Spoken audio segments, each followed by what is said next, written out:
It's not because you shopped wrong that we got these monopolies. The banks lobbied for the right to steal from you. I don't think Mark Zuckerberg was ever a good guy. As you say, he created Facebook in his dorm room to non-consensually rate the fuckability of undergraduates. They buy Instagram, they buy WhatsApp. It's not just them. Tim Cook buys 90 companies a year. Google pays Apple more than $20 billion a year not to create a search engine. You take away Google's acquisitions and they don't have a video platform, an ad tech stack, they don't have server management, they don't have document collaboration, they don't have maps, they don't have satellites, they don't have turn-by-turn navigation, they don't have any of it. They're not Willy Wonka's idea factory, they're rich Uncle Pennybags. They buy other people's toys and they play with them. You're gonna be searching with Google. You turn off the thing where they auto spell check, did you mean Beverly Hills, not Beverly Hills? And they turn off the context awareness. What do you mean Google's doing this on purpose? So Amazon charges for search result placement. So the top result is always either more expensive or worse or both. We made it illegal to fix someone else's broken technology. And then we wonder why all our technology is broken. Why is the internet going downhill? So I think, you know, the galaxy brain meme where you've got the three different explanations, the one for the little brains, the one for the medium brains, and the big one. So the little brain answer to this is like, it's yours and my fault. We are, as consumers, the all-powerful arbiters of everything that happens in society. Our consumption choices determine everything. We did not shop with sufficient care. We used services that were free and didn't think about what pitfalls might be in the future. I think this is nonsense. I think the idea that you're going to shop your way out of a monopoly is like the idea that you're going to recycle your way out of the climate emergency. Like, I don't care how well people in the Palisades sorted their recycling, like that's not going to stop the fires, right? That's a good point. So then there's a kind of medium explanation, which is that we have these like ketamine-addled Zucker-Muskian failures that run the world, and they're manifestly evil people who have done terrible things. And I think there's a lot of truth to that. They're terrible people. But I also think that, you know, they're just doing what they're allowed to do. I mean, look, Mark Zuckerberg presided over Facebook from 2005 to 2012 when it was quite fun to use. You know, it's not like he had a stroke and woke up evil, right? That was kind of where I was going with this, right? Because wasn't he kind of, I mean, look, I know him from that movie that everyone saw, but it was like, okay, you made a website so people could rate women, not the super wokest thing to do here in 2026, but also like, not really like evil demagogue oligarch behavior.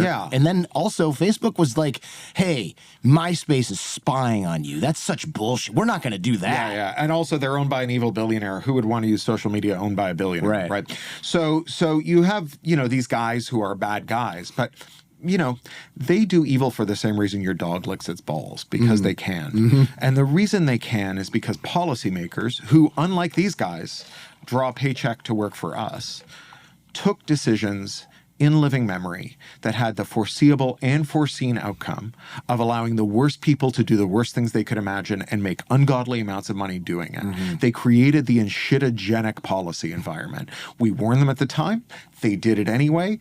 And, you know, they and their advisors, you know, the economists who said monopolies are good and efficient, they're today just absolved of all responsibility. You tell a monopolist, well, you know, the 40 years you spent, or rather you tell an economist, the 40 years you spent briefing for the efficiency of monopolies are the reason that we're all getting screwed today. And they're like, how can you be so sure my pro-monopoly policies are in some way connected to the monopolies that are destroying our lives? It's like we used to not have a rat problem because we were using rat poison, and then these guys were like, stop using rat poison, and we stopped using rat poison. Now rats are like eating our faces off, and we're like, why did you make us stop using rat poison? They're like, how do you know this is our fault? Like, maybe this is the time of the rat. Maybe like sunspots have made rats more fecund than at any time in human history. And I will stipulate the rats did buy the poison factories and shut them down. But look, we're not using rat poison anymore. That's just economically rational decision making. So I think we have to lay the blame at the feet of people who worked for us, who were warned at the time that their pet theories were going to create this scene where everything turns to shit, who did it anyway, and who today, a lot of these guys are collecting six-figure consulting fees and polishing their fake Nobel Prizes in economics and being lauded as great figures of history. Like, we have to remember that it's them, not just so that we can take it out of their hide, but so that we can make sure that in the future, no one like them ever gets their hands near the levers of power. It's really hard to see. from inside right now, it's hard to see how you undo this kind of stuff because it's so powerful. I mean, going back to earlier, Facebook was complaining about, hey, Tom, this billionaire owns MySpace. I mean, it probably wasn't his anymore. It was Rupert Murdoch then. Yeah. But it was Rupert Murdoch. So that was like, he was rightfully like, hey, look at this guy's evil, not a good guy. cracklin, senescent, Australian immortal vampire billionaire is spying on you from asshole to appetite. Yes. Yeah. And then he, instead of going like, well, first of all, they said we would never do that. And then Meta was like, but if we did, we'd make so much money. And now you have Meta owning WhatsApp, which you used to talk to your grandma in Ukraine or whatever, or Poland, and that's all going into the data machine to make, well, frankly, the crappiest AI model that exists out there, mainstream Meta's AI, but also just spying on you. What was your phrase? From asshole to appetite? Yeah. And they're also doing it. And it's way where I'm sure Rupert Murdoch and the crew at MySpace looks at what Facebook is doing and they're like, wow, you are the Michael Jordan of what the game we started. Yeah, the Louis Pasteur of commercial surveillance. Yes. So I think that there's some truth to that. And I think that what you have to understand is that I don't think Mark Zuckerberg was ever a good guy. As you say, he created Facebook in his dorm room to non-consensually rate the fuckability of undergraduates. Right? So it's not like he was it that way. ever a good guy, right? But he was disciplined, right? In service to his own well-being, he understood that if he did bad things to us, bad things would follow for him, and so he was better to us. You know, if you're a physicist, sometimes you try to theorize like a world that's kind of abstract for a thought experiment where everything is perfect. You say, imagine a perfectly spherical cow of uniform density on a frictionless plane, and then you have a little theory about this. Well, if you're an economist, you sometimes say, imagine the perfect business. It pays nothing for its inputs. It charges infinity for its outputs. Now, businesses don't get to actually run like that unless they're academic publishers, in which case that's exactly how they run. But everyone else has to accept some discipline. If you don't pay people, they won't work for you. If you don't give value, your customers will leave. They are subject to discipline from markets, from competitors. And as you say, we allowed Facebook to buy its competitors. And now, the people who advocated for monopolies as efficient, they didn't say, well, all monopolies are good. They said, it's only good to have a monopoly if you got a monopoly by trying to be excellent and not by trying to acquire market power. Now, it's very hard to know why a company took some decision, right? You can't like peer into Mark Zuckerberg's psyche and say, did you buy Instagram because you thought it would be good for Facebook and would make Facebook users happier? Or did you buy Instagram because you thought it would give people fewer choices, right? So normally it's very hard to tell. However, Mark Zuckerberg is a man who's never had a criminal impulse. He didn't immediately commit to writing an email to someone else so that it could be discovered later in some kind of legal proceeding. So we know that when he bought Instagram, his CFO sent him an email saying like, Mark, why are we buying a company with 12 employees for $1 billion? And he replied, paraphrasing here, but like, hey, people love Instagram and they hate Facebook, and they leave Facebook and they go to Instagram and they don't come back. And so if we buy them, we'll recapture those people. They won't be users of Facebook, the platform, but they'll be trapped by Facebook, the company. He had previously sent a memo company-wide that said it is better to buy than to compete. This is about as close as you get to like a memo surfacing that's like, hey, Bob, you know that guy we were thinking about killing? Just so you know, it's definitely a murder. And now that I think about it, I am really seriously premeditating it. And so you have this memo, right? It's in the evidence. Obama's DOJ is looking at it, and they're like, nothing to see here. We'll just wave this through, because every DOJ and every FTC from Reagan until Biden waved through pretty much every merger that came before them because monopolies were efficient. And so you have Facebook eliminating its competitors. They buy Instagram, they buy WhatsApp. It's not just them. I mean, Tim Cook buys 90 companies a year for Apple. I did not know that. He's bringing home more startups for his shareholders than you're bringing home bags of groceries for your kids. Yeah. Right? Google.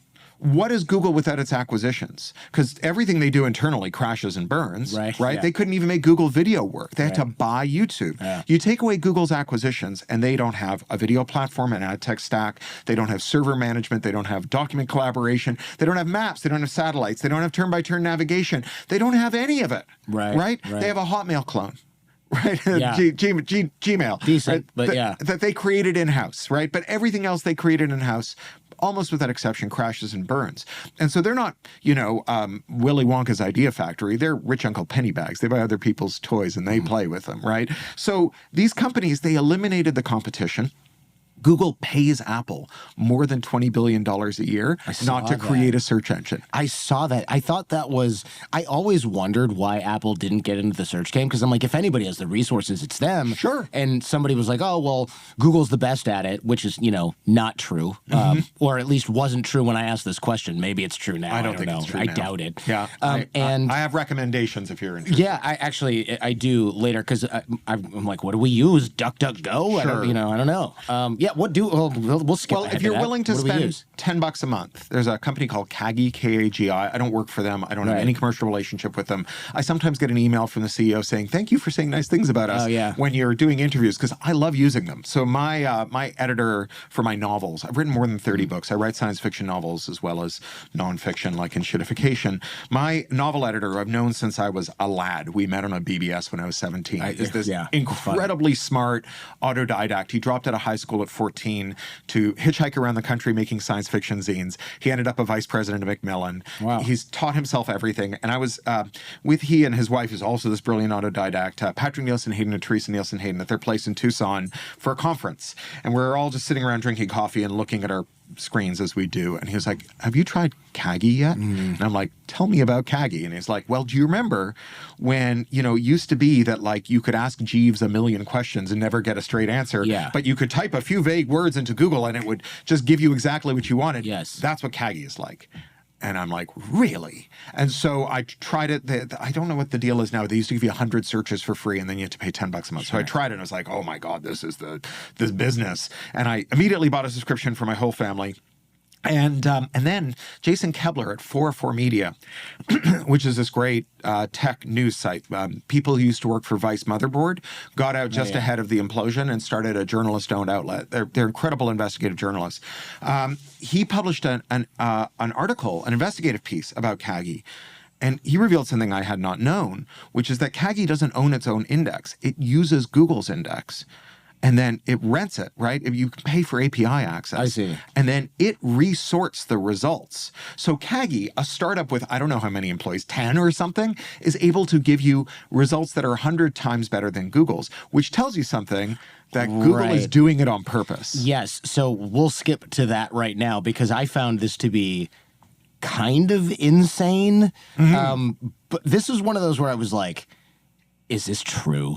But it makes sense, but it's so evil. So let's not bury the lead. What do you mean Google's doing this on purpose? So I know what story you're talking about. This came out of the Google antitrust case. There were two cases that they lost in 2024. One was over search, one was over advertising. This comes out of the search case, and I'm indebted to Ed Zitron of the Better Offline podcast and the Where's Your Ed At newsletter for the reporting he did on this. So in the memos the DOJ published that they required Google to give up through discovery, we find out that in 2019, Google hit a wall. Their search revenue growth had stalled out. And there's a reason for that. They had 90% of the market. You can't grow from 90% of the market, right? You can, raise 1 billion humans to maturity and make them your customers. That's a product called Google Classroom. It's going to take a minute to bear fruit, right? So in the meantime, they're not posting growth anymore. Wall Street's going to get anxious. What do? And we see in the memos this fight between two groups of executives. And the champion of one is a guy called Prabhakar Raghavan. He's an ex-McKinsey guy. He's an engineer. He worked at Yahoo, where he was in charge of search in the period when they went from a 90% market share to a 0% market share and shut down. Yes. He failed up and got put in charge of Google search revenue. The other guy's a guy called Ben Gomes. And Ben Gomes, OG Googler, he started building their servers back when it was like one computer under a desk. He built out the global network of data centers, and now he's in charge of search technology. So he's the search tech czar. And Prabhakar Raghavan, Ben Gomes, they have this argument because Raghavan has got this plan. He says, I know how to goose our search growth. We just make people search more, right? If we make search worse, so that when you search, you don't get the answer you're looking for and you have to type more. And it's pretty easy to do, right? All you got to do is like, you turn off the thing where they auto spell check and they say, you know, did you mean Beverly Hills, not Beverly Hills, right? And they turn off the context awareness. So like, say some guy's just thrown a submarine sandwich at a ice goon in Washington, D.C., and you search for submarine sandwich. It puts those results at the top because it knows what's going on in the world. There's a thing called query stemming where you search for trousers. It also searches for pants. You know, these are just switches you can turn off in the back end of Google. They turn it off, and now we're searching 2 and 3 times, which means they're getting 2 or 3 chances to show us ads. Right. And you can see in the messages that they're fighting it out. And Gomes is like, I gave decades of my life to this company to make the search amazing. Yeah, for technical excellence, right? As are his team, right? And then you have the Raghavan team, who are basically like money talks and bullshit walks. What are people going to do? Use Bing, right? We are bribing Apple $20 billion a year not to make a search engine. We've bought all the shelf space in the store.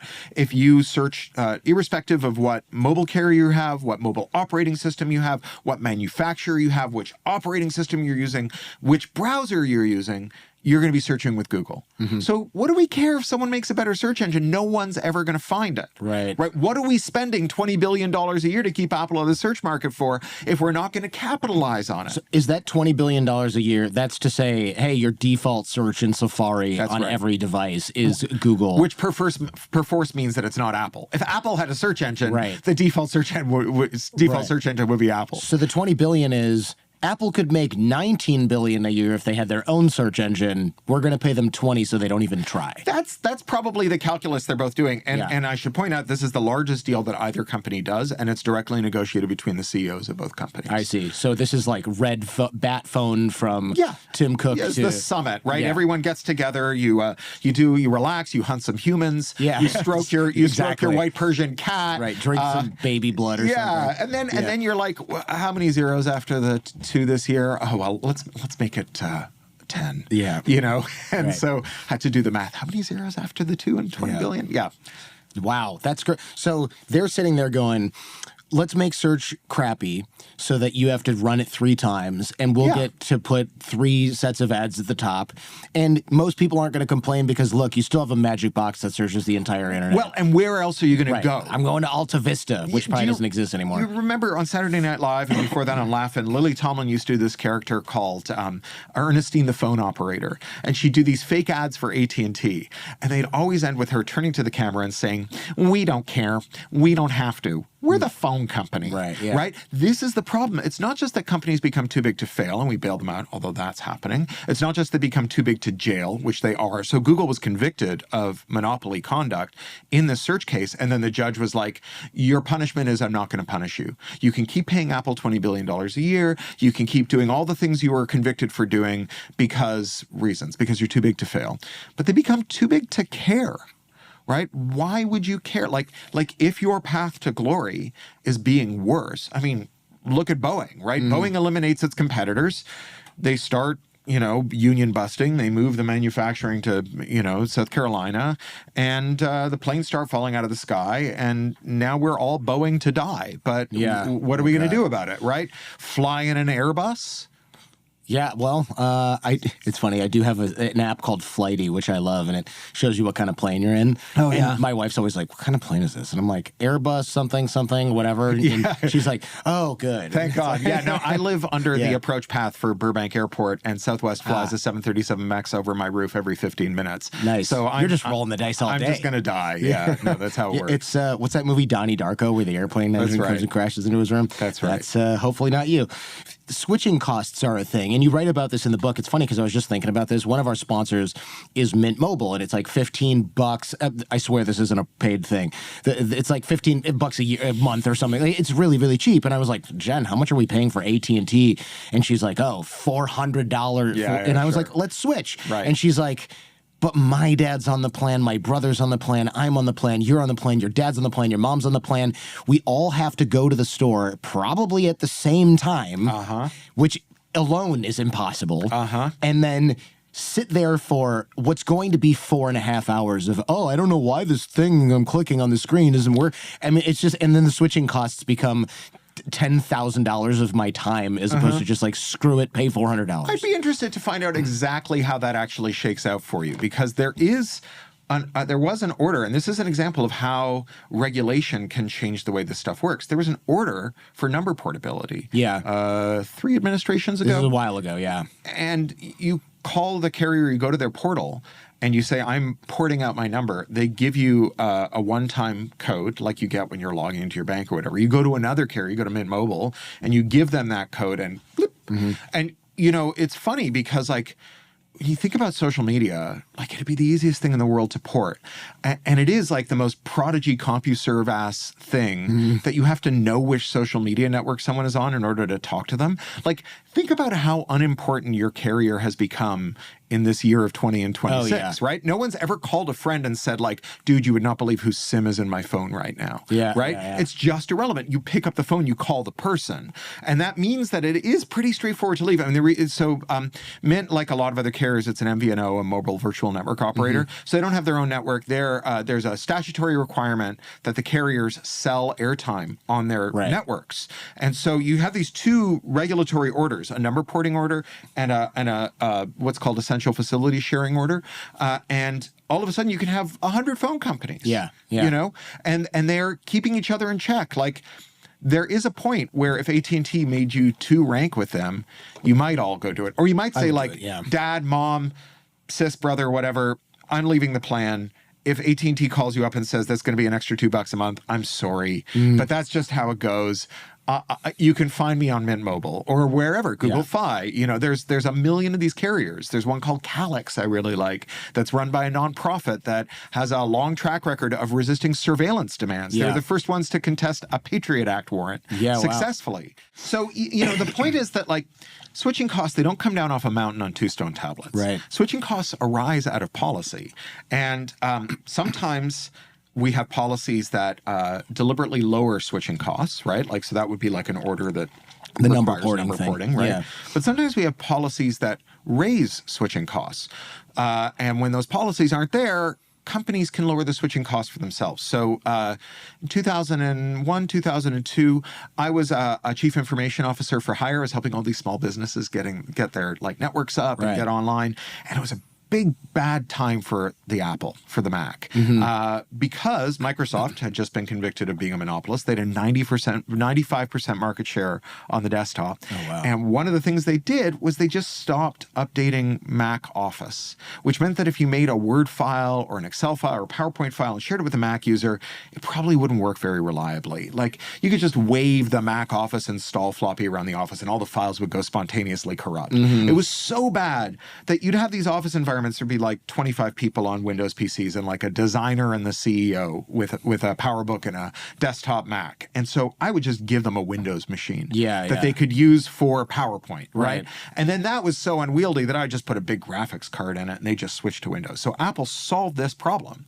And the way they solved the problem is they got software engineers to reverse engineer Microsoft Office. And they made the iWork suite, Pages, Numbers, and Keynote, which perfectly read and write Excel, PowerPoint, and Word.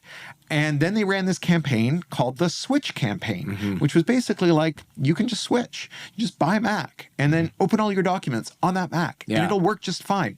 And that was because digital computers have this incredible characteristic that they are, in computer science jargon, I'm a fake computer scientist. I have an honorary doctorate in computer science. So not a real one. And I dropped out of a CS program.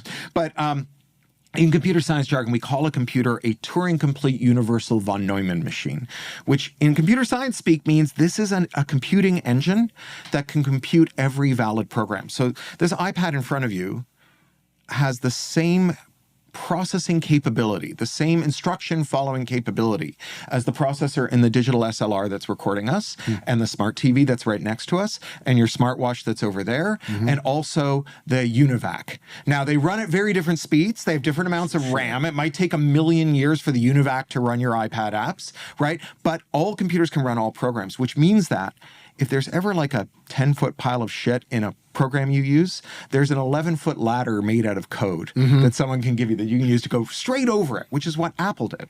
Now, in the years since, we have seen the expansion of IP law to make that kind of move a felony. Under Section 1201 of the Digital Millennium Copyright Act, reverse engineering a device that is designed to resist reverse engineering is a felony punishable by a 5-year prison sentence and a $500,000 fine. Right, so they're just that's making that wall higher with criminal laws.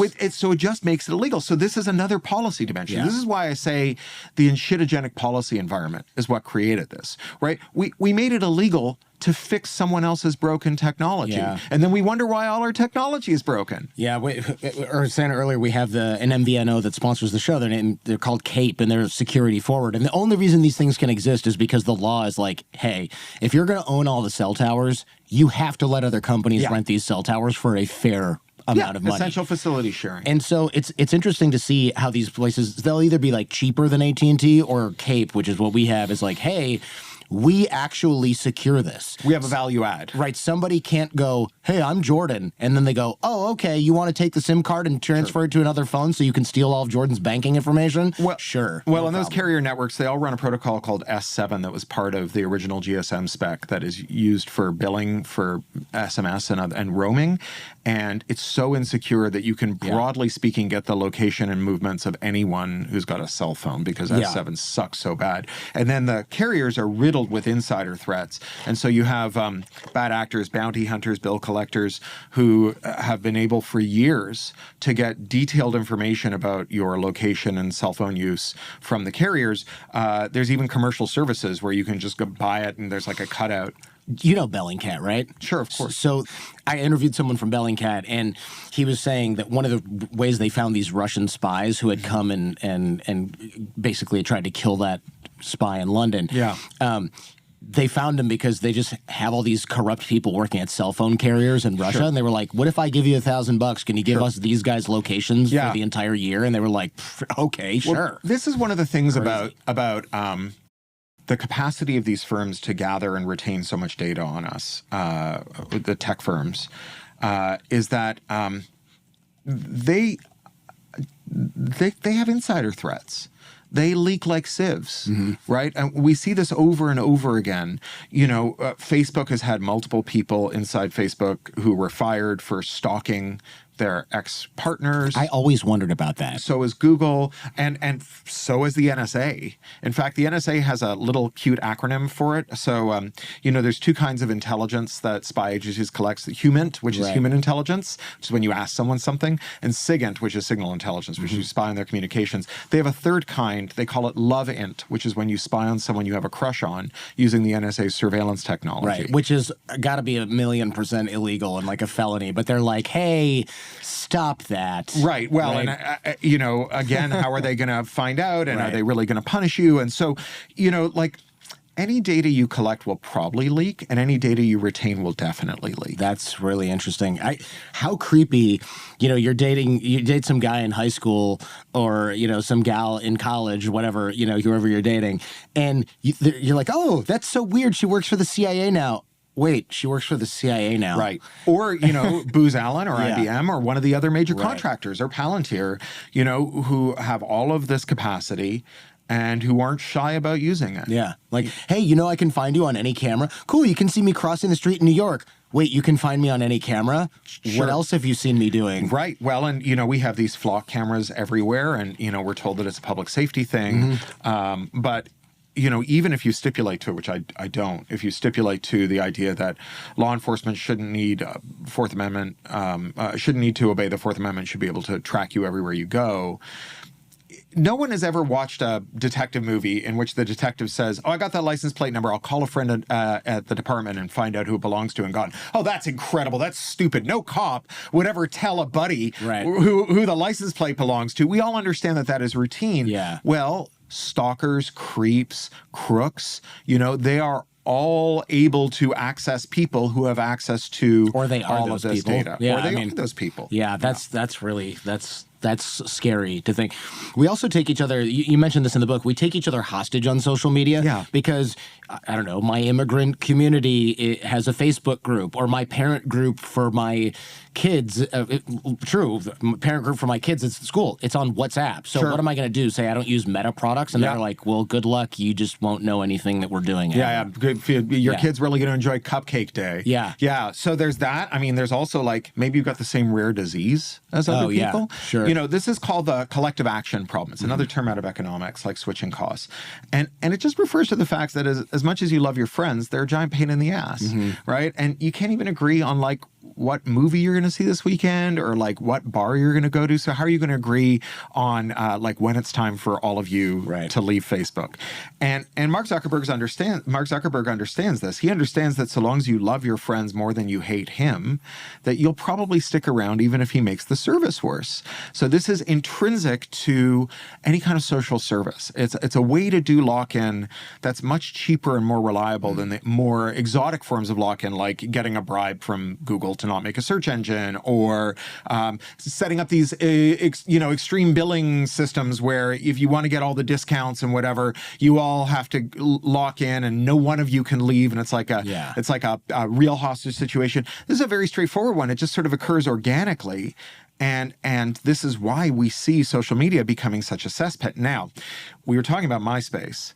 When Mark Zuckerberg was luring people off of MySpace, his pitch wasn't just that we are privacy respecting and not owned by a billionaire, because that's only gets you so far. Like, are you going to sit there in smug solitude rereading the privacy policy and waiting for your stupid friends to come join you on Facebook?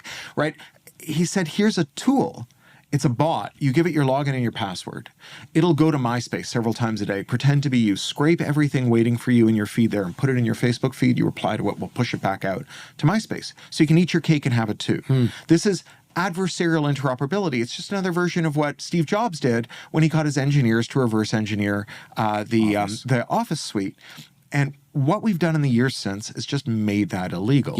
So in 2024, there are a couple of teenagers who made an app called OG App. And you gave it your Instagram login and password. It logged into Instagram as you. It grabbed everything Instagram was waiting to show you. It threw away the ads. It threw away the suggestions. It threw away the boosted content. It threw away the stuff that had been surfaced from 3 months ago because it looked like clickbait. And it showed you the things that the people you were following had posted in reverse chronological order and sent no data back to Meta unless you liked or commented. So normally when you're using the Instagram app, they know everything. If you slow down when you scroll, they get that. They are in the accelerometer of the device. They know how you're holding it from moment to moment. It's a crazy amount of data. They just sent none of that back to Meta.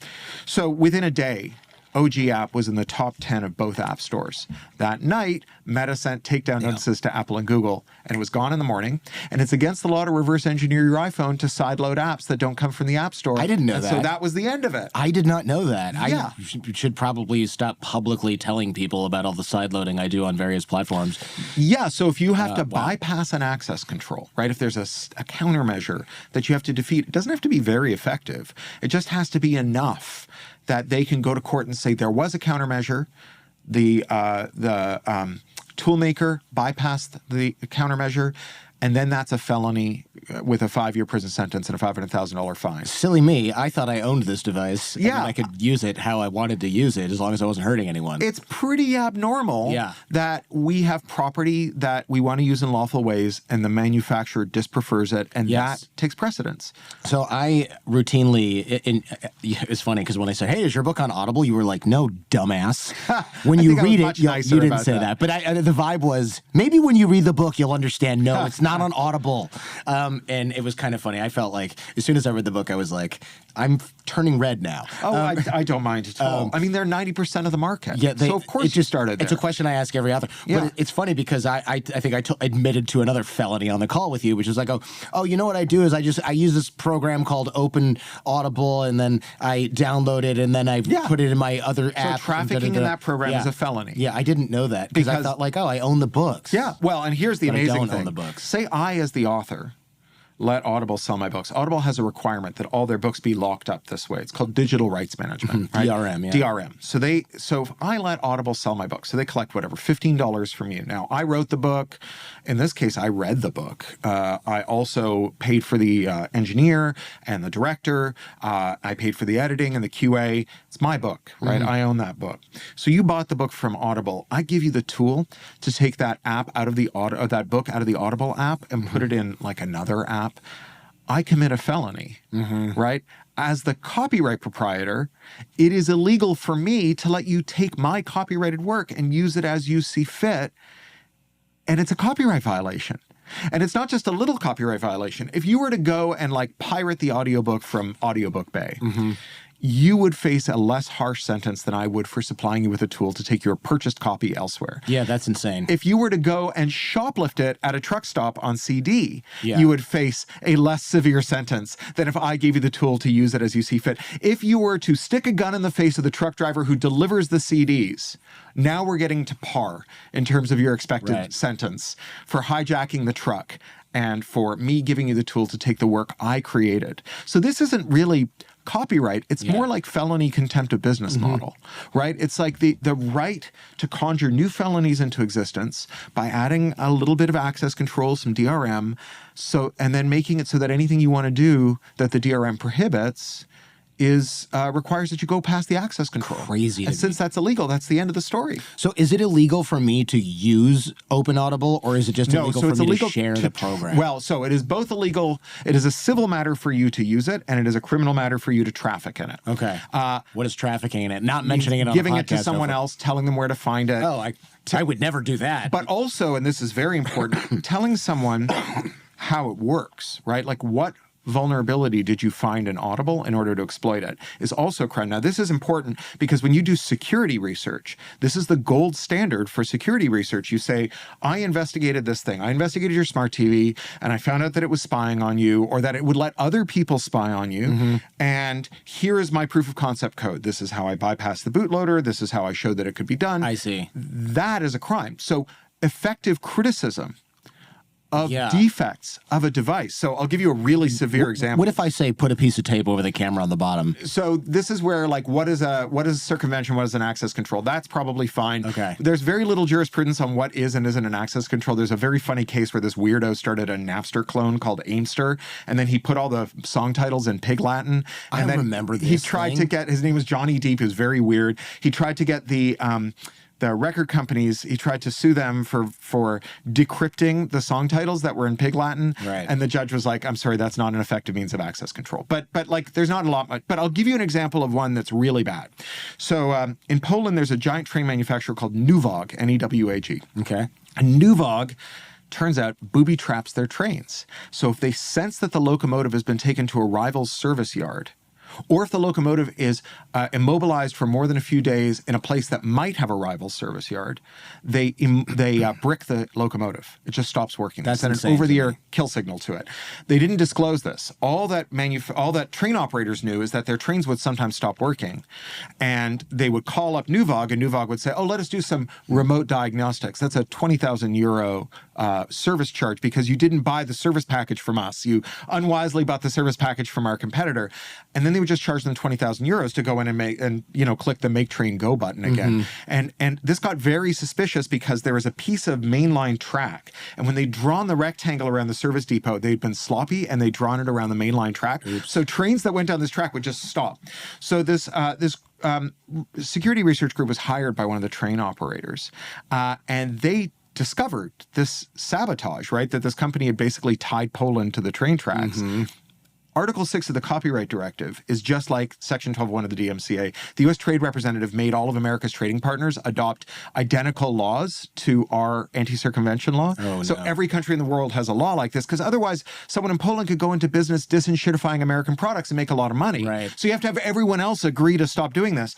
So the manufacturer is suing the researchers and an MP, a member of parliament, who talked about their work in the parliament for violating Article 6 of the Copyright Directive because they revealed the method by which they were able to access the firmware of the train. That's crazy to me. That is I mean, that's hopefully a Supreme Court of Poland type of case where they go, yeah, you can't frickin' do that. Well, we'll see.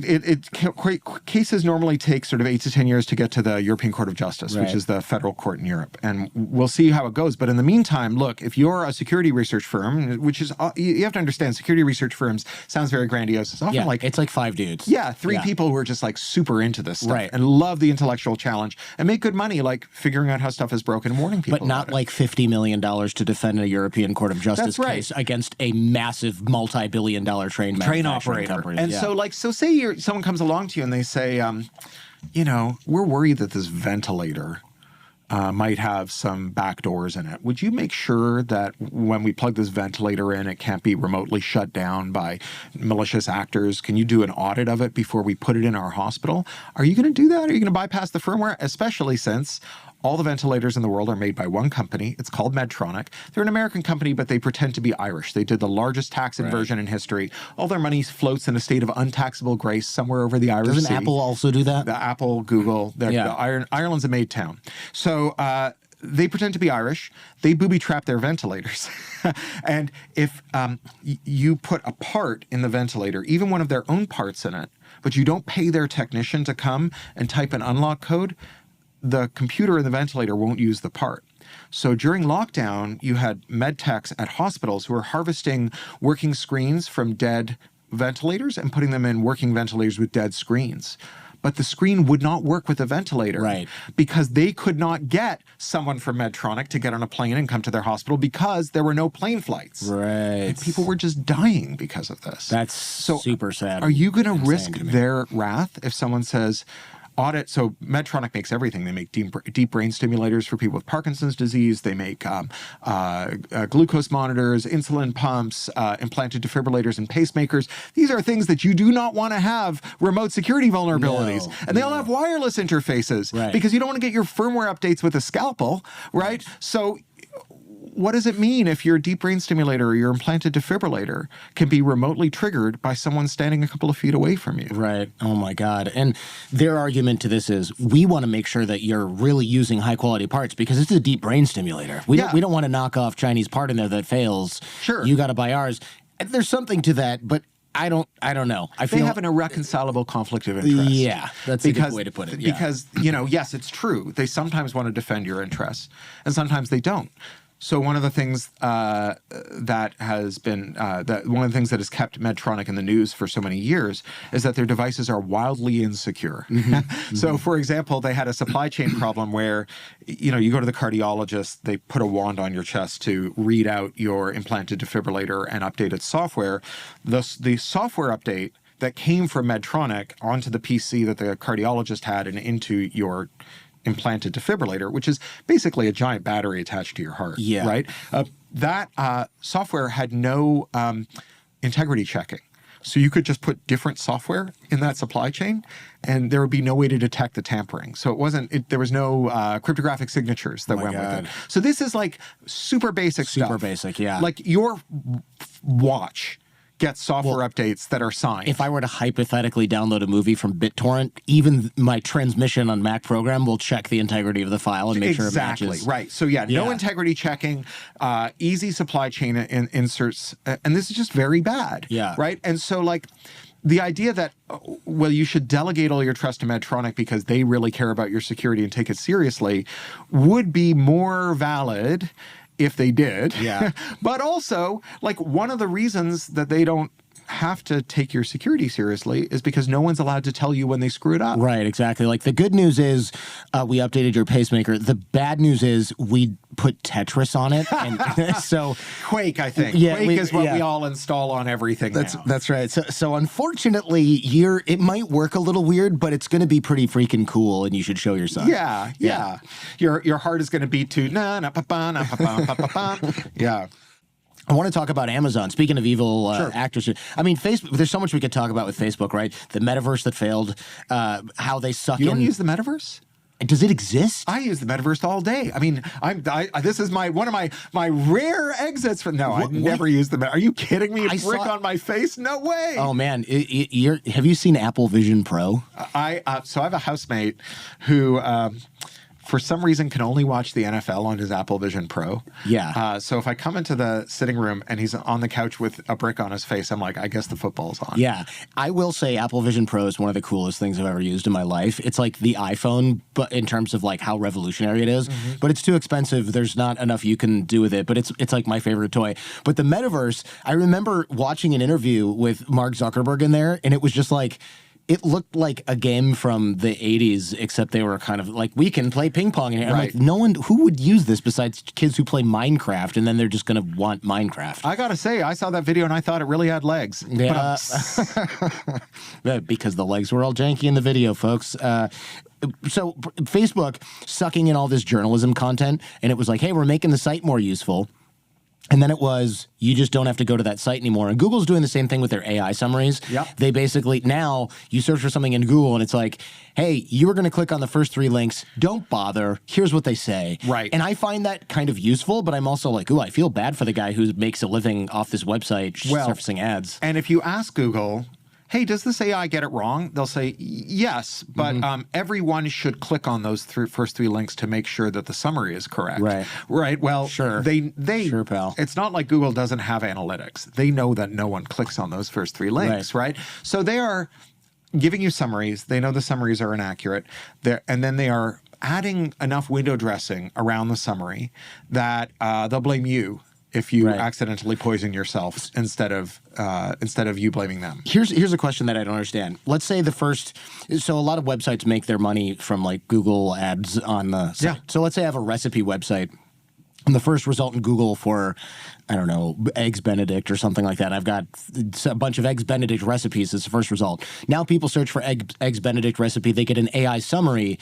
My ads aren't firing. My business is screwed up. But isn't Google also taking a hit? Because those are Google ads. So Google's like, we'll take the loss. We just want people to use the AI summary. I don't get what angle is. I have a book coming out in the spring called The Reverse Centaur's Guide to Life After AI that tries to answer sort of why are they so all in on what is objectively the money-losingest technology in the history of the world. No one has ever lost as much money as the AI companies. Yeah. Right? I mean, ever. And they say, oh, well, we'll make it up somehow. But it's like every time you add a user, you lose more money. Every time that user uses your product, you lose more money. The only people who have not lost money on GPUs are the ones who forgot that they needed electricity for it and then couldn't find anywhere to put it, and it's sitting in a warehouse. Yeah. Right? Or those people have lost the least money on their GPUs. It's crazy. So why are they spending all this money? And I think it goes back to this paradox of the firm having a 90% market share. So if you're a growing firm, the investors value you with what's called a high price to earnings ratio. So that's the amount of money that your stock is worth relative to how much money you make. Okay. So if you make $1 million a year and all of your stock is worth $10 million, you've got a 10-to-1 P to E ratio. Growth firms have very high P to E ratios. Famously, Tesla's is in the 3 figures. Mature firms have much lower ones, even if they have the same cash basis, right? Even if they're selling the same number of units, making the same profit from all of them, because the share in the growth firm is a bet on its growth. Now, the thing about having a growth stock is that it is very advantageous for growth. So if you want to hire someone or buy a company, they will often treat your stock as though it was cash, right? Right. Okay. Because it's growing. And you know, if you're thinking about, like, say, Target versus Amazon, and they both want to buy a logistics company, right? Someone who manages warehouse stuff so they can do shipping. Target's a mature company. Amazon's a growth company. They both make offers for this company, this logistics company. Target has to make an offer in dollars, and they can only get dollars from their customers or a creditor. If you make dollars at Target, the Treasury Department pays a visit and takes you away in handcuffs. Right? Amazon can make a bid in stock, and the way that they make stock is they type zeros into a spreadsheet.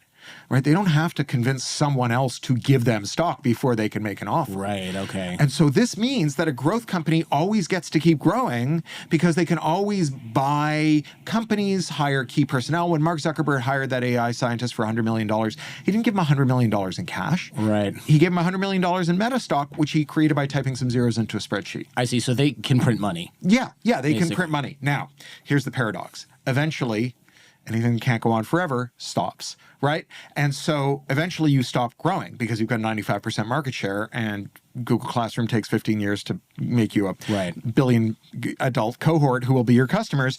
And so then the street wakes up and they go, oh, you haven't hit your growth target. Like we sometimes are like, why are these guys so obsessed with growth? Yeah. This is why.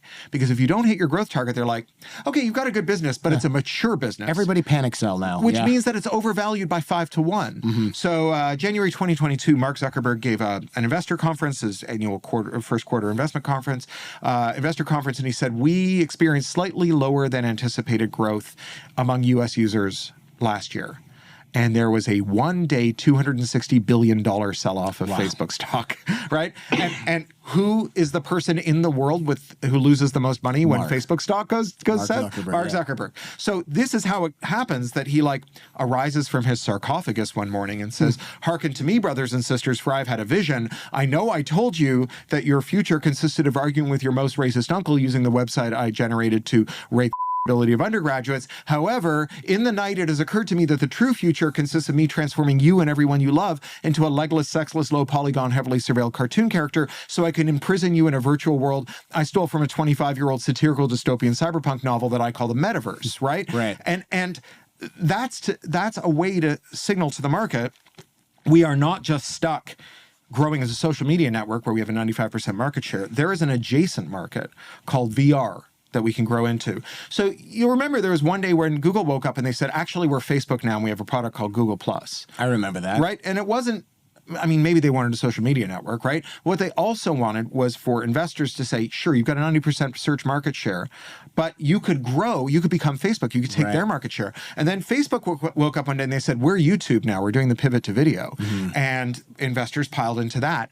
We had cryptocurrency, metaverse, Web3, blockchain. I remember Facebook Pay. NFTs. Yeah. Yeah, all of these things. And now it's AI and superintelligence. And I'm not saying that they're like insincere in their belief. Like, I think that they are like, it would be awesome if people like this idea as good as that one idea I had 25 years ago that people liked. I think he believed in the metaverse for sure. I mean, sure. No one else did. I mean, if you're a billionaire, you are a solipsist, right? You don't really believe other people exist, right? Of course, metaverse makes sense to you. I mean, this is why Elon Musk calls the people he doesn't like NPCs, because he just thinks they're not real. You know, how can you look yourself in the mirror after immiserating people at scale if you think that they're real, right? So you have to, you know, to a certain extent, just like disbelieve in other people, at least most other people, in order to occupy that seat, right? And you remember these guys were all into effective altruism and long-termism. Yeah, it's funny that I was just reading about this, and it was like this whole thing where it was like, hey, it's okay to be kind of evil now if you're donating money, because in the future there's going to be a trillion people that are helped 53 trillion artificial people. Yes. And if you make them all a little bit happier, you will have created more net happiness than all the misery you inflict on people when you earn to give today. It's almost like a religious belief. Like all the stuff. Sure. Yes, I had my son blow himself up at a checkpoint, but he's in heaven now, and we're all going to heaven with him, so it's all fine. And those people who blew up, they're also in heaven. So what are you complaining about? Yeah, so this purchasing of indulgences, this kind of moral calculus. So it all has a foundation in the belief that other people aren't real. And so, you know, I think that they believed that this might work, right? I just think that they didn't care if it worked so long as it kept the share price going. Right. That makes so long as they could, you know, they're running across the river on the backs of alligators and they're trying not to lose a leg, right? And so they have to make the next leap. And they don't, you know, if they go like, okay, metaverse, maybe not, but AI, and then it's like, well, everyone who's deploying AI isn't making any money from it, but super intelligence, right? They just need the next and the next and the next and the next. That's why they keep telling us AGI is around the corner when other people are kind of like, if by corner you mean like maybe 50 years, and they're using like a completely different technology. Like, shut up, scientist. Yeah. I'm talking. I mean, like, this is like the idea that if you keep breeding horses to run faster and faster, eventually one of your prize mares is going to give birth to a locomotive. Yeah, absolutely. Right? Yeah, exactly. It's not like humans are word guessing programs who know more words, and therefore if we shovel more words into the word guessing program, they will wake up. Right. They are profoundly different things. Now, word guessing programs can sometimes do useful things. And I think if it wasn't for the bubble, we would call AI like a plugin, right? Oh, I got a thing that sometimes finds grammar errors that my spell checker couldn't spot, or that can wireframe a code routine, or like I'm a video editor and I can move the eyeballs of 200 extras so they're looking over here instead of over there when the director asked me to. That's just a plugin to like Avid, right? I mean, yes, it's deep faking video, but it's just a plugin. Yeah. Right? And if it were like a normal technology, we go, oh yeah, here's some useful things. We wouldn't be like, what if the word guessing program wakes up and turns us into paper clips? Also, it might be God. Also, everyone is fired. Yes. Right? Yeah. The plugin does everything now. Yeah, AI is a whole show we should do, actually, because I'm very interested. Well, the book will be out in June. Good. Oh, yeah, we should do it again. So I want to shift from shitting on Facebook to shitting on Amazon for a moment here. Yeah. Amazon Prime has really changed. Like, that has locked us in. And it's worked on me, too, right? Because my buddies who run, I've got buddies who run e-commerce sites and sell clothes, some of which I'm wearing now. Kettle Mountain, we'll link it in the show notes. One of my favorite brands. Buy it directly from the website. I bought something and I said, hey, I was on a trip with him. And I go, hey, by the way, I bought a pair of pants from you 3 days ago and I didn't get a shipping notification. He just goes, Jordan, Amazon has rotted your brain. We don't have slaves working for us. So it's going to take like 4 days for someone to go to the warehouse with all of the other orders and get it. Sure. And then they're going to ship it because we don't have slaves and robots. And you just expected that to ship overnight, didn't you? We don't injure people at 3 times the rate of other warehouse workers as Amazon does. Right. Yeah. It was just kind of funny. He's like, we don't ship things 3 hours after you order it, bro. Right. That's kind of impossible for most companies to do. Amazon has made an exception to that. But no, if you order something off of anybody else's website and it's not sold through like a crazy 3PL, third-party logistics, or Amazon, you're not getting it in 2 days. Sure. It's just not real. And he was laughing at me because I actually expected that to happen. Yeah. Well, look, I mean, you could turn that on its head and say, well, Amazon did something quite impressive with their logistics network at a pretty high human cost, it must be said. Though I think that it's conceivable to imagine a world in which we let drivers pee and also get our things overnight. Yes, I did the show with Uba Butler, who made the. Have you seen this? He made a drink. I reference it in the book. Yeah, this is a bitter lemon energy drink. That's right. Yeah. I forget what it was actually called, but it was something where it's called bitter lemon energy. Oh, is it? Oh, I thought it was called something like. I thought it had like a clever. No. Bitter lemon. That's the pee joke. Okay, got it. So I think that tech bosses would really like us to think that. You have to take the good with the bad, that they're inseparable, that like having a conversation with your friends that Mark Zuckerberg isn't listening in on is like asking for water that's not wet. Or, wanting your parcels delivered in an efficient manner without maiming warehouse workers is inconceivable. It's not possible. Right. Well, yeah. And this is an old trick. Margaret Thatcher, when she was the Prime Minister of the UK, she used to say over and over again, so often that it became her nickname, there is no alternative. They used to call her Tina Thatcher. There is no alternative. And what she meant was stop trying to think of an alternative, right? Like stop imagining that things could be different. So you have Amazon that has done some admirable things, as is Facebook, right? Facebook was fun. Google was a great search engine. Apple made very beautiful and well-behaved devices, right? But they want you to think that there is no way you could get the benefit without enduring the costs, that those costs are intrinsic to the device. And it's nonsense. I'm a science fiction writer. My job is to think of 6 alternatives before breakfast.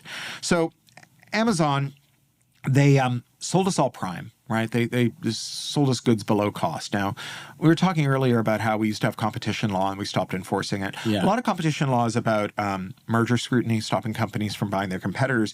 But another big piece of it is about pricing and about what's called predatory pricing, which is selling goods below cost with the intention of driving rivals out of business, which becomes a kind of Moneyball game where like whoever can tap the deepest pocketed investors can just hold out until everyone else is out of business and then jack up prices. So Amazon sold at these predatory prices.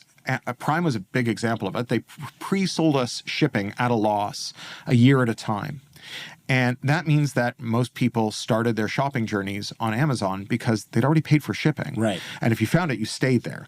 Now, Amazon binds all of its sellers to something called the most favored nation deal. So most favored nation means that you have to sell at the lowest price on Amazon. You can't sell. So you said buy it directly from your friend's website. Right. If your friend is selling on Amazon, he can't sell it more cheaply on his website. He's not selling it on Amazon. Right.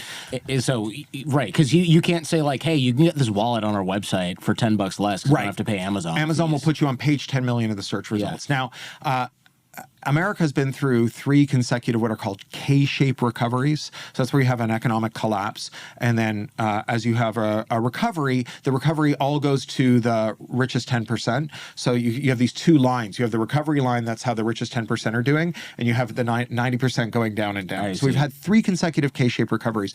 Almost all the consumption capacity in our economy is gathered up in that top 10%. And in that top 10%, they all have Prime. And they all start their shopping journeys on Amazon. Almost all consumption in the American economy is that top decile. And so it's very hard to run a business where you say, okay, I'm not going to be on Amazon. So everyone's kind of stuck on Amazon. Now, if you're selling on Amazon, you have to recoup the cost of selling on Amazon. The junk fees on Amazon, when I wrote the book, were running 45 to 51%. Now they're running... The merchants are paying. The merchants are paying. So every dollar you spend on an independent merchant on Amazon, back then it was 45 to 51%. Now it's 50 to 60%. Wow. Now no one's got that kind of margin. So the prices go up on Amazon, but they have to go up everywhere else. Because of the most favored nation. Because of the most favored nation. So they're more expensive at Target and at Walmart and at the mom and pop shop down the block and at the factory store, because otherwise you lose Amazon, you lose all the affluent consumers. So everything, we're all paying the Amazon tax, even if you go, I don't use Amazon because Jordan's right, screw them, Cory's right. Well, fine, you're still paying for it. It's an economy-wide tax. I mean, this is a really good example of why shopping really hard doesn't solve monopolies. Back to the start of our talk. It's not because you shopped wrong that we got these monopolies. So I just want to break down one of these junk fees for you to just show you how insidious this is. So Amazon has this thing they call an advertising business. It's not advertising as you understand it. If you're old enough to know about old radio scandals, you'll recognize it as what's called payola. That's when you pay for placement. It used to be DJs got money to play certain records, right? It was illegal. Amazon charges for search result placement. They have an auction. Every time you search, there's an auction to see who gets in that top box, that top row, the top couple of screens. In order to recoup the money from that auction, they have to charge more. So the top result is always either more expensive or worse or both. I noticed that. Overall pick, why is this $5 more, has 45 reviews instead of 4,500 reviews? It looks crappier, and it says it's made out of plastic, but the aluminum one is cheaper and has better reviews, but is like on page 2. So on average, the first result is 29% more expensive than the best match. The top row is 25%. You have to go 17 places down or so on the second screen to find the best match for your query. And they mix units, so you can't just say, like, what are the cheapest packs of batteries? Because it'll be like 2s instead of 10s and then 20s and whatever. So there's 17 cents a unit. Okay, is a unit 1 battery? Well, no, over here it's 2 batteries, but over here it's actually 1 battery. So you can't do apples and apples comparisons. So this is all designed to confound you. Now, when I wrote the book, Amazon was making north of $30 billion a year on this. 2 years ago, the year the book came out, it was north of $50 billion. That's twice as much as all the revenue for all the newspapers in the world. So you could have 2 new full copies of our news media for that. Last year it was $80 billion. Crazy. Right? And so we are now just seeing this like incredible expansion. And my friend Tim Wu wrote a very good book called The Age of Extraction, where he goes into this. And he points out that this is an everybody loses proposition. Right? The sellers lose because they're diverting money that they could either give you as prices or as quality. They're diverting it to this useless bidding war. You lose because you don't get the best product at the best price. You pay more. This is a wholly useless business that is the equivalent now to 3 global news industries. That's just parasitism. It's just middleman extraction. You have to use fulfilled by Amazon because then you won't be, you have to enroll in Prime or you're on page 87 of search results. I've also heard that Amazon lets knockoff, usually Chinese sellers, run rampant on the platform.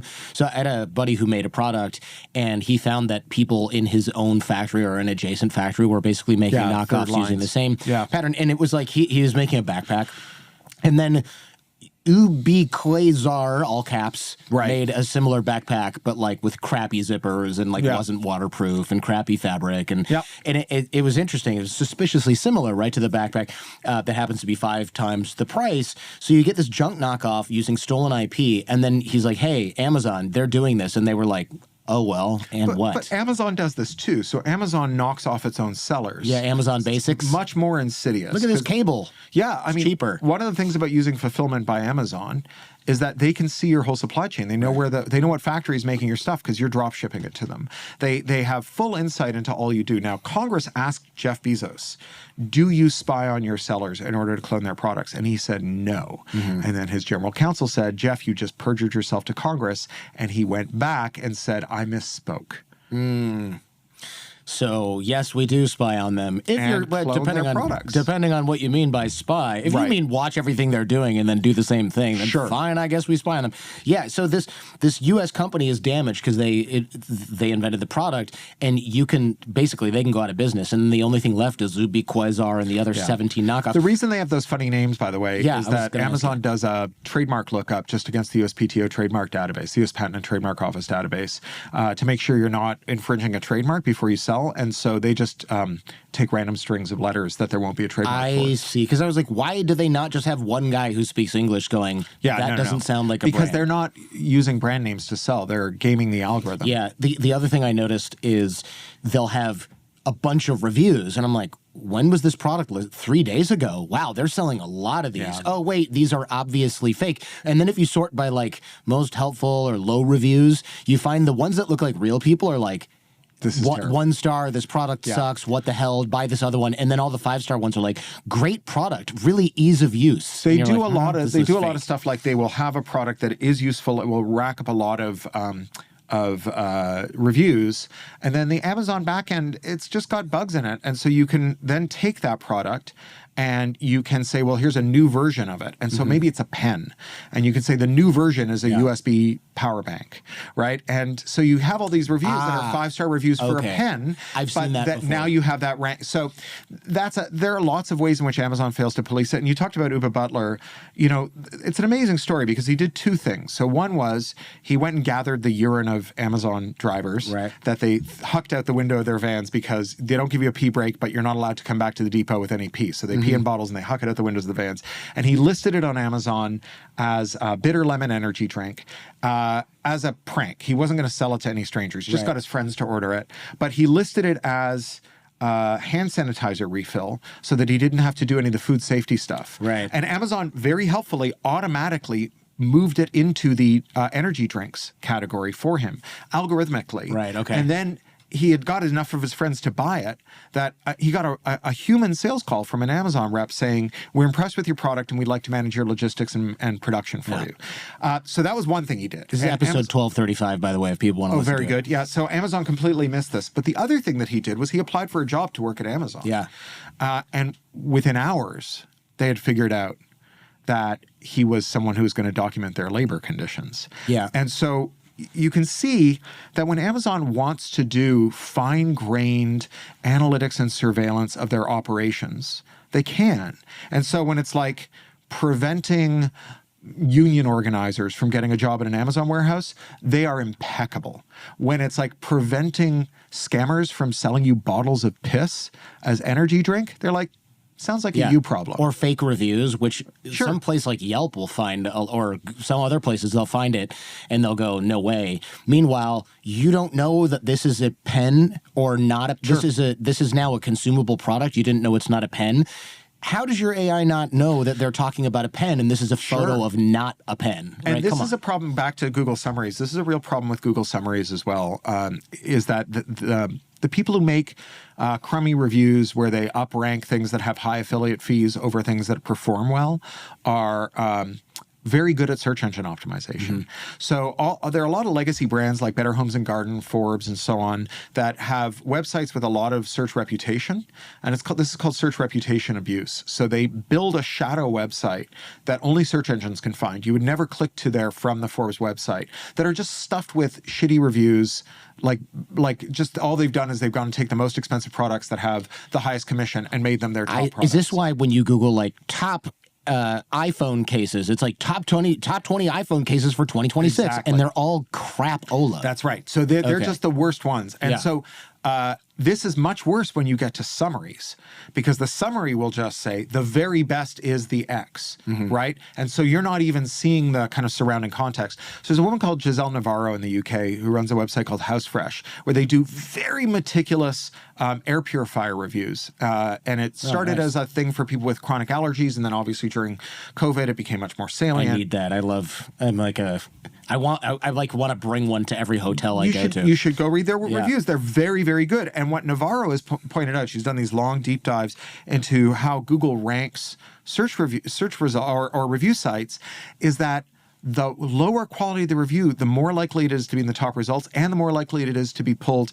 into the summary. And that oftentimes the top ranked item that comes out of the summary is one that reviewers have given bottom marks to. Interesting. So you're buying the most expensive, least effective air purifier on the market because you're clicking through the top result. Yeah, that does not surprise me at all. I mean, a lot of those, back in the day when people made it manually, I had friends that were like, I was like, what do you do? And they're like, oh, I sell cable internet or whatever in markets, and I compare Spectrum versus Cox versus whatever. And it was like they got a commission from each one. Yeah. And then it was, hey, it doesn't really matter which one's better. Just choose the one where you get the highest commission. And then it became, actually, we don't need a human to do this at all. And now it's every product on Earth. Slopped. You can search for an iPhone screen protector, and it will do this. And there's going to be a website that's dedicated to this. And there are companies where AI just makes 100 sites a day with every new product ranked by top whatever. And it's all affiliate crap from Amazon or somewhere else. So back to ttification being a policy choice. So during the Biden administration, the Consumer Finance Protection Bureau finalized an order about comparison shopping for financial products. So you've doubtless gone to websites where you're like, which is the best credit card for me? Oh, yes. That's a funny example, yeah. Top result of that is always the one with the highest commission, Yeah. which is always the one that gouges the customer the most. I noticed it's never like, Amex is really good for this. It's always like, have you tried Capital? Oh, I don't want to name a brand. It is Capital One. It is Capital One. It's always Capital One. But it's, have you tried this Capital? And I'm like, this, I don't know anybody with this, and it's got a terrible, fees. Yeah, it's so 28% APR. So here's what the Consumer Finance Protection Bureau did under Biden. They said, okay, we're gonna make a multi-part order. The first is we're gonna ban deceptive ranking, right? It's just there's a broad prohibition in federal statute against unfair and deceptive methods of competition. Lying to someone about what you think is the best, like being wrong is fine. Lying is different. So right? I have to follow these rules on this show. I can't say, oh, I love this brand. It's so good. They paid me $10,000. I'm not going to mention that. Yeah, I mean, this is a lot of people who shill shit coins got into versions of problems for this. I mean, that was under securities law, but it's same principle. So they said, okay, you can't lie about it anymore. You have to give the best ranking you can. But also, we have investigative powers under the statute. We are going to require the banks to periodically, like every couple of weeks, give us a machine-readable schedule of fees and of interest payments and bonuses and all of those other things. We are going to require every bank to adopt a standard data export format. And we are going to build a government financial comparison shopping site that uses our investigative powers to extract, under penalty of perjury, fully accurate up-to-the-minute data. You can, with one click, export all of your financial data from your bank account. We will tell you what will pay you the most and charge you the least based on your overdrafts, based on all the other things about your account. And then, with that same one click, you can move all your financial data over to another service. So back to switching costs, you get all of your payees, all of your payment history, all of your account history. When your accountant says, oh, I need all your bank statements from the last year, you can't say, oh, well, I switched banks in July. I'm going to have to see if I can find those old statements, because those all carry over. So how come I haven't heard of this? So it was all finalized, and then Trump killed it. Interesting. Okay. Yeah. Because policy somebody choices. Lobbied for it. Policy. Well, the banks lobbied for the right to steal from you. Yeah. You know, and it is stealing from you. I mean, there's lots of ways that they've stolen from us. You know, so one of the things that the banks were doing was they had software that would do order of operations processing to maximize revenue. So say you had a paycheck coming in and you had a rent check going out. They would process those rent check first payments, paycheck seconds, so you'd bounce the check. Right. And then they get to charge you a $30 overdraft. Yeah, that's infuriating. Right. And they're sitting with both of them in their hands, right? And they're like, I deposit the paycheck, the rent check clears, I deposit the rent check first, and then I get $30. Right. And they would just choose to deposit the rent check first. Right. Well, oh gosh, I'm starting to sweat, Cory. So why do I have to rent software now? I mean, I get it sometimes. Like they're constantly improving this, but just charge me for the new version if I want those improvements. Now I feel like I have to rent. I'll get an app on my phone that's like a currency calculator, and I go, oh, cool, $3 per year. Just give me the thing. It's just I want to buy it, and so I admit I'm falling prey to this. It'll be like, this is $90 for lifetime or $12 a year. And I'm like, here's my $90 just so I don't have to think about this dumb thing. Sure. So, back to like, why do they rip you off for the same reason your dog licks its balls? Because they can. Because they can, right? Yeah. So, if we had a policy environment where it was legal to jailbreak that app and unlock the functionality they want to sell you, or, to download the executable code so that you could keep using it. Like, there would be a different equilibrium. Like, they would have to sit down every morning and say, like, if we do this terrible thing, what share of our users is going to be so pissed off that they go and figure out how to get around it? You know, like, think about ads, right? More than half of all web users have installed an ad blocker. 51%. It's the largest consumer boycott in human history. And that's because browsers are open technology. You don't have to defeat an access control to plug something into a browser. So you can just plug in an ad blocker. So it's legal to make an ad blocker for the web. Apps, because they have access controls, they're illegal to reverse engineer and modify, which means that no one's ever installed an ad blocker for an app because it doesn't exist, because it would be a felony to make it, because reverse engineering the app is illegal. So if you imagine we're having like a product planning meeting here for our website, and, the person running the meeting says, like, all right, folks, I've done the back of the envelope math. If we make the ads 40% more obnoxious, we're going to get like a 4% increase in top line ad revenue. That's our KPI. Let's do it, right? Well, someone puts their hand up and says, like, I love how you think, Elon, but has it occurred to you that if you make the website 40% shittier, that like 80% of our users are going to go to the search engine and type, how do I block ads? And then we get nothing from them ever again, because no one's ever gone back to the search engine and typed, how do I start seeing ads again? Right?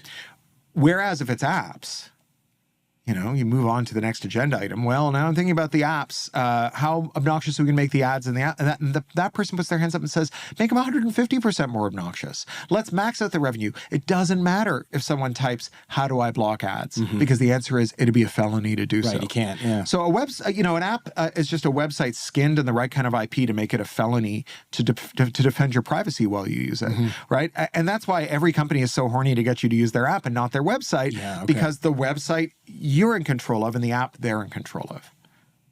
I guess I just don't understand how Adobe can do something like, oh, you used Pantone 227 in that logo from 6 years ago. If you want to display that, you need our Pantone pack. It's $16. It was 21. It's $21 a month. Sure. Yeah, per month. Yeah, exactly. So Pantone, for people who aren't in print design, if you've got an inkjet printer, it's got like 4 little buckets of ink, and you mix those to make most of the colors that can be seen by the human eye. But there are a bunch of colors you can't see. Your bright orange phone case over there, that's not a Pantone color. That's not a CMYK color that you can mix those 4 colors. It's what's called a spot color or a Pantone color. And when you go to the paint store, they have this big thing of paint chips, and you figure out which paint you want, and they mix it up for you. It's the same if you go to a print designer. They have a big book of Pantone swatches, and you go through it and you're like, I want that safety orange, or I want this metallic green, or whatever. And they then, to their printer, they say, add a 5th nozzle to your print process and fill it with this special ink. So that's called spot color or Pantone color. Ubiquitous in print design. And Pantone is a company, they own the copyright to these swatches and then number to chemical formula, equivalences and so on. These are all things that they license. And one day, Adobe and Pantone had a disagreement. No one knows what happened because they didn't tell us anything about it. All that we knew is that one day Adobe said, hey, you know how you don't buy Photoshop anymore? You just use it in the cloud? Well, we're not paying the Pantone license fee on your behalf anymore. It's $21 a month. You're going to have to give to Pantone. And if you don't, whenever we show you your own documents, your whole portfolio, going back to Photoshop 1.0, all the Pantone colors are going to be black. We're going to steal the color out of your document. Your existing work that you already paid to create with the same software. So there's a couple of possibilities, right? One is that Pantone went to Adobe and said, we would like whatever, $12 a user per year or whatever. And Adobe said, I'm just going to see if the users will pay that. That sounds good to us. Or maybe Pantone went to Adobe and said, we want $100 per user, or we're going to make you take it out of the app. Right? Maybe they were the bad guys. Who knows? But here's the thing. When you create the capability to reach into your users' documents and take the colors out of them, you have to anticipate the possibility that someone will show up and demand that you do it, right? No one can demand that you take the colors out of your users' documents if you are not technically capable of doing it. Yeah, you know? Right. Amazon's done this. They periodically will reach into people's Kindles and delete their books because there's a licensing dispute. It's crazy now, to me. I'm a recovering bookseller. I sold books in a lot of different bookstores. No matter what kind of licensing dispute occurred, no one could make me go to my customers' homes, burgle them, and take their books. Yeah, right? or they come to the store and they go, hey, do you have George Orwell's 1984? And you're like, yeah, it's right over there. And they're like, all right, bring the box in. We're taking all these. That's like, right. I bought those. Well, not really. So once you have this technical capability, someone's going to use it. You know, this is as Pavel Chekhov said, you know, a phaser on the bridge in Act 1 is going to go off by Act 3, right? This is just like the fully anticipatable and anticipated outcome of designing a device or service this way. Yeah, it's the same with cars, right? Like there was a big news story where you had to you had to pay BMW to use the heated seats that you already bought. So they walked away from that, but they brought it back in. You now have to pay BMW to use the automatic light dipping software that dips your high beams if there's oncoming traffic. Mercedes does just a safety feature. No just big a deal. safety feature. Mercedes does it with your accelerator. So you can only use half your engine's acceleration curve unless you pay a monthly subscription. Tesla does it with batteries. Right, they do it with battery, yeah. So battery's fully charged, but once it's at the 50% mark, your car stops rolling unless you're paying a monthly subscription, right? It's your battery in your car. And in a normal world, remember when we said this is not normal for people to be able to decide how you use your property? In a normal world, I would look at what Elon Musk was doing and I would say, I can sell every one of his customers a product that unlocks the whole battery, right? This is what Jeff Bezos did. When Jeff Bezos started the business, he went infamously to this publishers conference and he said, what you need to realize is that your margin is my opportunity. So when he does it to us, that's progress. If we do it back to him, that's piracy. Right. It's piracy. Right? Yeah. What's crazy is you can't transfer these things. Like, let's say that I bought that feature, the heated seats, which they walk back. Who cares? Whatever. They tried anyway. Now it's the high beam thing. Fine. So I sell you my BMW, and I'm like, don't worry, I got that high beam thing. I got self-driving. You're like, oh, cool, thanks. And then when you turn it on, you're like, it's not working. Sure. And they go, oh, well, we saw that you sold your car to Cory. Cory has to transfer title. That's right. Like, well, wait, but I sold him the car. Yeah, but you didn't sell him the licensing thing that you were paid. If you get a custom paint job and a cool steering wheel cover, and you get spoilers and an air dam and those purple lights under your car, when you sell your car, you get to charge more for the car, in theory, if you can find the right buyer for all of that stuff. Yeah. But I can't sell you the heated seats. Sure. I rented them from BMW, even though they told me I bought it. It's really kind of the end of private property. Yeah, it's crazy to me. Because if you own something, it's yours. And no one else can tell you how to use it. And the only people who can really say that they have that relationship to their property aren't really people. They're, immortal transhuman colony organisms we call limited liability companies. They have what the property theorist Blackwell, who wrote in the 18th century about property, they have sole and despotic dominion over their things. That's what he defined as property, that which man enjoys sole and despotic dominion over to the exclusion of every other person in the universe, right? They have sole and despotic dominion over their property. You have a kind of shared title. You're kind of a tenant and they're kind of your landlord, and just like you can't decide what color to paint your walls in your rental, you can't decide how to use your ebooks, even though you think you paid for them. Since there are different BMW dealers, unlike Tesla, can't you go, you know how you can negotiate the price of a new car? Can you go there and go, throw in all this crap that I know doesn't cost you? No, these are all monthly subscriptions. They're not one-time upgrades. Way. Yeah. Oh, so you can't even negotiate it away. That's I'm getting sweaty again. I hate this. Okay, I know you have to run one thing. We're going to do this without context because we don't have time for the context, but Uber offers a different rate for drivers who behave differently. I kind of want to just tell drivers listening how to hack this because I know people are listening and they drive for Uber or Lyft. Yeah, you should. Well, if you're interested in this, the person to follow is the rideshare guy. I know he listens to the show. They've done well. Hello, nice to talk to you, Sergio. But they do great work. This is something that the legal scholar Vina Dubal calls algorithmic wage discrimination. And it's a form of surveillance pricing. Do you remember Delta announced a little while ago that they had done a partnership with this Israeli company, and they were going to use surveillance data about you to figure out how much you were willing to pay for a plane ticket. And they charge you more if they thought you were willing to pay more. So they already do what's called second order price discrimination, which is where they, or first order price discrimination rather, which is where they, you know, if you don't stay on a Saturday, they charge you more because they figure you're a business traveler. But this is second order price discrimination, where it's like, you personally, I know that you have a funeral to get to, or that you've got a meeting on Monday, right? And so they can change the prices. Now, a wage is a price.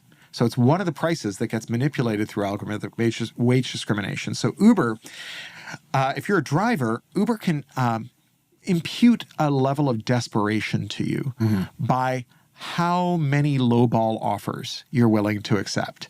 The more shitty rides you take, the lower the wage you're offered at every juncture. Because they're like, this guy needs money. This guy needs the money. And Uber drivers, they bucket themselves into two groups. They call themselves either pickers or ants. So pickers are people who are picky. Ants pick every ride that comes along. And in Dubel's work, she does some anthropological work. She talks to a lot of drivers, and she finds that they are not just broke and not just exhausted because they're driving 18 hours a day. She talks to a guy who drives into San Francisco from somewhere outside of the city and spends 3 days sleeping in his car to try and make enough money to pay his rent. And he's looking at all these other drivers who are doing really well, who are like on the Discord or on the Reddit forum or in some other message board. And he's like, I'm bad at Uber. Why am I so bad at Uber? What have I done wrong? And what he doesn't realize is because he is being as indiscriminate as he can be to take out all the rides to make as much money as he can. And that's their cue to charge him less.